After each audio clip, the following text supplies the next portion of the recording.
Hi అండి. Welcome to Jyothika cooking and vlogs. అందరూ ఎలా ఉన్నారు? ఈరోజైతే నేను చికెన్ ఫ్రై చేద్దాం అనుకుంటున్నాను. సో దానికోసం ముందుగా హాఫ్ కేజీ చికెన్ని నీట్గా ఇలా కడిగి పెట్టుకోండి.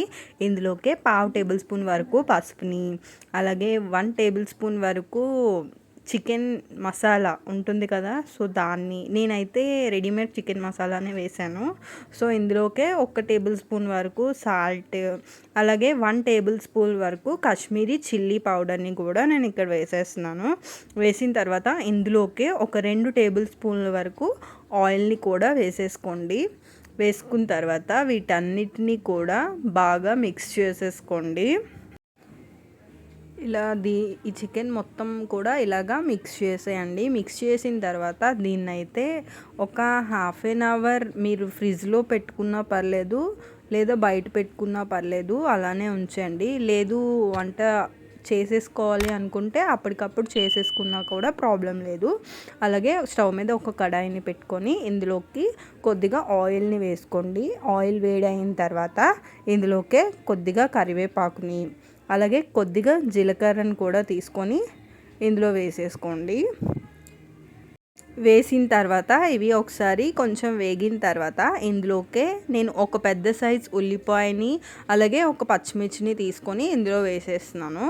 చిన్న ముక్కలుగా కట్ చేసి పెట్టుకోండి ఆనియన్స్. అప్పుడు అవన్నీ కూడా బాగా ఫ్రై చేయండి. గోల్డెన్ షేడ్లో వచ్చేటట్టుగా చూసుకొని మొత్తం అంతా కూడా ఫ్రై చేసుకోండి. ఇవి బాగా ఫ్రై అయిపోయిన తర్వాత ఇందులోకి 1 టేబుల్ స్పూన్ వరకు జింజర్ గార్లిక్ పేస్ట్ని అయితే నేను ఇక్కడ వేసేసాను. వేసిన తర్వాత దీన్ని కూడా ఒకసారి మిక్స్ చేసేసుకోండి. అల్లం వెల్లుల్లి పేస్ట్ ఇంట్లో తయారు చేసుకున్నది మ్యాక్సిమం యూస్ చేసుకోండి, టేస్ట్ బాగుంటుంది. తర్వాత ఇందులోకే మనం ముందుగా రెడీ చేసి పెట్టుకున్న చికెన్ని కూడా వేసేసుకోండి. మొత్తం చికెన్ అంతా కూడా వేసుకొని ఒకసారి మిక్స్ చేసేసుకోండి. బాగా మిక్స్ అయిపోయిన తర్వాత ఇందులోకి 1 టేబుల్ స్పూన్ వరకు ధనియాల పౌడర్ ఉంటుంది కదా, నేనైతే ఇది ఇంట్లోనే ప్రిపేర్ చేసుకున్నాను. సో దీన్ని కూడా ఇందులో వేసేసాను. వేసిన తర్వాత ఒకసారి బాగా మిక్స్ చేసేసుకోండి. ఇలా బాగా మిక్స్ చేసుకొని చికెన్లో ఉన్న వాటర్ అనేది మనకి బయటికి వచ్చేయాలండి. మొత్తం వాటర్ అంతా బయటకు వచ్చేయాలి. అలా వచ్చేటట్టుగా మనం ఒక 5 మినిట్స్ పాటు మూత పెట్టేసుకుందాం. మూత తీసి చూసారు కదా, వాటర్ అనేది ఇలా వచ్చేస్తుందన్నమాట. సో అలానే మూత పెట్టకుండా వాటర్ అంతా ఇంకిపోయే వరకు చికెన్ని ఫ్రై చేసేసుకోండి. సో ఇలా చికెన్ అంతా కూడా ఫ్రై అవుతున్నప్పుడు ఇందులోకి 1 టేబుల్ స్పూన్ వరకు పెప్పర్ పౌడర్ని అయితే యూస్ చేస్తున్నాను నేను ఇక్కడ. సో అది వేసుకొని ఒకసారి మొత్తం అంతా కూడా మిక్స్ చేసేసుకోండి. మిక్స్ చేసుకున్న తర్వాత ఇందులోకే 1 టేబుల్ స్పూన్ వరకు టొమాటో ఉంటుంది కదా సాస్, సో దాన్ని కూడా నేను 1 టేబుల్ స్పూన్ వేసేసుకున్నాను. అలాగే డార్క్ సోయా సాస్ని కూడా 1 టేబుల్ స్పూన్ వరకు ఇందులో వేసేయండి. వేసిన తర్వాత దీన్ని కూడా ఒకసారి బాగా మిక్స్ చేసేయండి.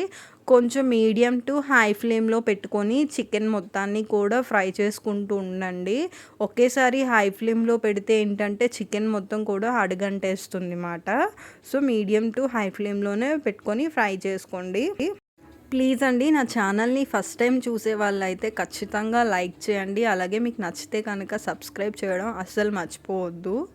అలాగే ఇందులోకే ఒక చెక్క నిమ్మరసాన్ని కూడా వేసేస్తున్నాను. మీకు ఇంకా కొంచెం పుల్లగా కావాలి అనుకుంటే ఒక మొత్తం నిమ్మకాయని కూడా వేసేసుకోవచ్చు. సో లాస్ట్లో ఫైనల్గా కసూరి మేతి ఉంటుంది కదా, దాన్ని అయితే నేను క్రష్ చేసుకొని ఇందులో వేసేస్తున్నాను. అలాగే సన్నగా తరిగి పెట్టుకున్న కొత్తిమీరని కూడా నేను వేసేస్తున్నాను. సో ఇప్పుడు ఆ 2 వేసిన తర్వాత ఒకసారి అయితే మిక్స్ చేసేసుకోండి. చికెన్ మొత్తం కూడా చూడండి, చాలా యమ్మీగా ఉంటుందండి.